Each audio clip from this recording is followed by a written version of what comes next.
नमस्कार दोस्तों, मैं अंकुर उपाध्याय स्वागत करता हूं आप सभी का एक बार फिर से अपनी नई वीडियो में। दोस्तों 11 स्टॉक्स के बारे में आप सभी के साथ इस वीडियो में बात करने वाला हूं। एक एक करके पहले 11 के 11 स्टॉक्स के नाम बताता हूं। जिस सीक्वेंस में नाम बताऊंगा उसी सीक्वेंस में स्टॉक्स के बारे में डिस्कशन करेंगे। आप स्किप करके डायरेक्ट अपने स्टॉक के बारे में भी जान सकते हैं, और अगर पूरे 11 के बारे में जानना चाहते हैं तो पूरी वीडियो देखिएगा। स्टॉक्स के नाम बताना चाहूंगा। आरती इंडस्ट्रीज, भारी गिरावट देखने को मिली, रिजल्ट्स आए हैं और एक बार फिर निराश किया है इस कंपनी ने। जहां पे पूरा केमिकल एग्रोकेमिकल अच्छा कर रहा है, आरती इंडस्ट्रीज ने निराश कर दिया है। दूसरा है हिंदुस्तान कॉपर, इस पे भी बड़ी गिरावट आते हुए दिखी। आई थिंक टैरिफ की वजह से स्टॉक टूटा है, लेकिन टैरिफ का इंपैक्ट ज्यादा नहीं होगा। आज की डिप कहीं ना कहीं अपॉर्चुनिटी क्रिएट कर सकती है। इंडस टावर अपने नतीजों के बाद आज टूटता हुआ दिखा, आगे क्या करें। सैनोफी इंडिया के रिजल्ट्स आए हैं, आरआर कावेल के नंबर आए हैं, जीई शिपिंग के रिजल्ट्स आते हुए दिख रहे हैं, जेएसडब्ल्यू एनर्जी के नंबर्स आए हैं, Coal India, Eicher Motor, Mankind Pharma and Thermax, इनके भी क्वार्टरली नंबर्स आप सभी के साथ डिस्कस करने वाला हूं। शुरू करते हैं। सबसे पहले आरती इंडस्ट्रीज। आज मॉर्निंग से ये स्टॉक टॉप लूजर्स की लिस्ट में शामिल था। शाम को करीब 6 बजे के समथिंग रिजल्ट्स पेश करे कंपनी ने, और नंबर्स बिल्कुल बेकार हैं। 140 करोड़ का मुनाफा केवल 43 करोड़ का रह गया है। तो स्टॉक रिजल्ट से पहले नेगेटिव हो गया। आई थिंक कल भी टूट सकता है जिस हिसाब से इसके नंबर्स हैं। रेवेन्यू 1860 करोड़ के सामने 1680 करोड़ पे, मार्जिन 16.44% से घटकर 12.66%, और एबिटा 305 करोड़ के सामने 212 करोड़ पे आता हुआ दिख रहा है। तो बेकार नंबर है। मैंने काफ़ी बार डिस्कस किया है इस स्टॉक को, लेकिन इसने अभी तक तो मतलब सिर्फ और सिर्फ धोखा दिया है, निराश किया है, इससे ज़्यादा तो कुछ नहीं। देखो कब समय आएगा इसका, बाकी रिजल्ट्स तो बेकार हैं। आगे हिंदुस्तान कॉपर। आज इस स्टॉक में आपको गिरावट देखने को मिली, करीब 5.5% के समथिंग, इनफैक्ट 5.25% गिरा है, 243 रुपीज़ पर आ गया है। ये बेहतरीन कंपनी लगती है मेरे को हिंदुस्तान कॉपर। कॉपर पे मेरे को लगता है फोकस भी करना चाहिए, और कॉपर एज अ कमोडिटी अपने आप में बड़ा इंटरेस्टिंग धातु है इस समय।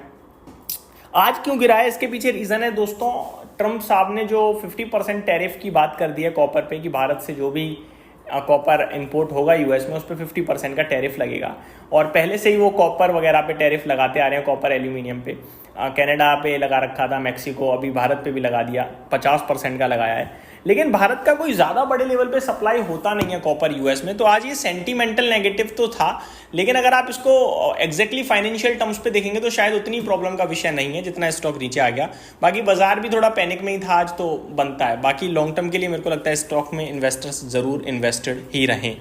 अगला स्टॉक है दोस्तों जिसके बारे में आप सभी के साथ बात करने वाला हूँ, इंडस टावर। इसके नतीजे कल आए थे और आज नतीजों के बाद टूटता हुआ दिखा है, करीब 6% टूटा है स्टॉक भी। टेक्निकल टर्म्स की बात करें तो स्टॉक में आज एक ब्रेकडाउन भी देखने को मिला है। अगर ये स्टॉक यहीं से घूम गया तो ठीक है, लेकिन अगर नहीं घूमा तो फिर मेरे को लगता है स्टॉक में थोड़ी डिप और आ सकती है 340 तक की। बाकी इंडस टावर भी एक शानदार कंपनी है, 10 के पीई पे ट्रेड करने वाली कंपनी है। और Indus Tower, Airtel, Bharti Hexacom, Jio तो है ही नहीं, खैर अभी रिलायंस के साथ ही है। तो ये कुछ ऐसे स्टॉक हैं जो मेरे को लगता है इस टेलीकॉम इंडस्ट्री को बहुत सपोर्ट दे रहे हैं और बने रहना चाहिए इसमें लॉन्ग टर्म के लिए। तो नेक्स्ट स्टॉक है दोस्तों सैनोफी इंडिया की बात करी जाए तो एक शानदार कंपनी है फार्मा से रिलेटेड। नंबर्स की बात करूं तो नंबर्स उतने अच्छे नहीं दिख रहे हैं, इनफैक्ट खराब दिख रहे हैं, अच्छे तो छोड़ो खराब है। प्रॉफिट कंपनी का स्टैंड अलोन बेसिस पे 103 करोड़ से घटकर 69.5 करोड़ का रह गया है। रेवेन्यू भी घटा है, 464 करोड़ के सामने 406 करोड़ का रह गया है। मार्जिन्स भी टूटे हैं, 24.95% के सामने 23.96% पे, और एबिटा 116 करोड़ के सामने 94.9 करोड़ पे रह गया है। तो नंबर्स हर एक पैमाने पे खराब लग रहे हैं मुझे। नेक्स्ट स्टॉक है दोस्तों आरआर कावेल। इसके भी रिजल्ट्स आते हुए दिख रहे हैं। मुनाफा कंपनी का 63.9 करोड़ के सामने 88.8 करोड़ का आया है, बहुत ही शानदार। रेवेन्यू 1800 करोड़ से बढ़कर 2058 करोड़ पे आया है। मार्जिन 5.25% से 6.9% पे आए हैं, और एबिटा 95 करोड़ से 142 करोड़। बहुत ही शानदार नंबर, मतलब दिल खुश कर देने वाले नंबर हैं ये इन्वेस्टर्स को। तो आरआर कावेल को सुपर्ब नंबर की तरफ से मैं तो कहूँगा थम्स अप। जीई शिपिंग 7 रुपये 20 पैसे का डिविडेंड दिया है कंपनी ने, लेकिन नंबर कहीं से कहीं तक उठा के देख लो बहुत ही ज़्यादा खराब दिख रहे हैं। कंसोलिडेटेड नेट प्रॉफिट 812 करोड़ से घटकर 500 करोड़ पे रह गया है। रेवेन्यू 1500 करोड़ से घटकर 1200 करोड़ पे रह गया है। मार्जिन 65% थे राउंड फिगर में, अभी 53.5% रह गए हैं। एबिटा 978 करोड़ के सामने 643 करोड़ पे रह गया। मतलब क्या ही बोलूं इस नंबर को, बिल्कुल कचरा नंबर है। नेक्स्ट है दोस्तों JSW एनर्जी। इस बार थोड़ी डिमांड कम दिखी पावर की, इसलिए स्टॉक्स भी नहीं चले। Tata power, JSW energy, NTPC वगैरह पावर से रिलेटेड स्टॉक्स में मज़ा नहीं आया इस सीज़न। वोल्टास, ब्लू स्टार, इनमें भी मज़ा नहीं आया। बट ठीक है, नंबर्स पे आता हूँ वापस। JSW एनर्जी की बात करें तो कंसोलिडेटेड नेट प्रॉफिट बढ़कर आया है भाई साहब 520 करोड़ के सामने 743 करोड़। रेवेन्यू क्या हो गया इसे भाई, या तो बेस बहुत कमज़ोर था आई थिंक। 2880 करोड़ से 5143 करोड़ पे रेवेन्यू है। मार्जिन 52% से 56% और एबिटा 1581 करोड़ से 3057 करोड़।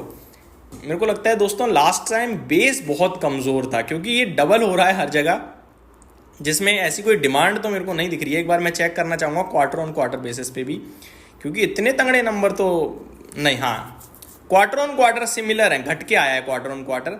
वही मैं क्या, नहीं यार JSW एनर्जी यहाँ पे आई थिंक गलत नंबर पेश करें क्या इस कंपनी ने। 1500 करोड़ एबिटा है और कंपनी ने कितना एबिटा पोस्ट करा है अभी 1200 करोड़ के सामने। नंबर्स दोस्तों लिटरली अच्छे ही लग रहे हैं, कुछ तो है, बहुत ही कमाल के नंबर लग रहे हैं। लेट्स सी, स्टॉक के नंबर्स फिर तो पॉजिटिव साइड पे ही रखने चाहिए। आगे बढ़ते हैं। कोल इंडिया के नंबर्स अच्छे हैं, आइशर मोटर के नंबर ठीक है, मैनकाइंड फार्मा में प्रॉफिट घटा है लेकिन बाकी तीनों चीज़ें अच्छी हैं। और थर्मैक्स, इसके नंबर्स सुपर्ब लग रहे हैं भाई साहब, मतलब मज़ा आ गया थर्मैक्स के नंबर्स पढ़कर भी। एक बार मैं डिस्कस करना चाहूँगा आप सभी के साथ डिटेल में थर्मैक्स के नंबर। कोल इंडिया और आइशर मोटर और मैनकाइंड फार्मा मैंने जल्दी जल्दी इसलिए कर दिया क्योंकि प्रीवियस वीडियो में डिस्कस कर चुका हूँ डिटेल में दूसरे चैनल पे। थर्मैक्स की बात करें तो कंसोलिडेटेड नेट प्रॉफिट 116 करोड़ से बढ़कर 152 करोड़ पे आया है। मार्जिन 6.46% से 10.47% पे आए हैं और रेवेन्यू 2184 करोड़ के सामने 2150 करोड़ है। तो रेवेन्यू घटा है लेकिन बाकी सब तोड़फोड़ बढ़ा है। एबिटा 141 करोड़ के सामने 225 करोड़। तो ये मेरी तरफ से आपके लिए डिटेल्स थी 11 स्टॉक्स पे। Thank you so much for watching this video. Have a great day guys.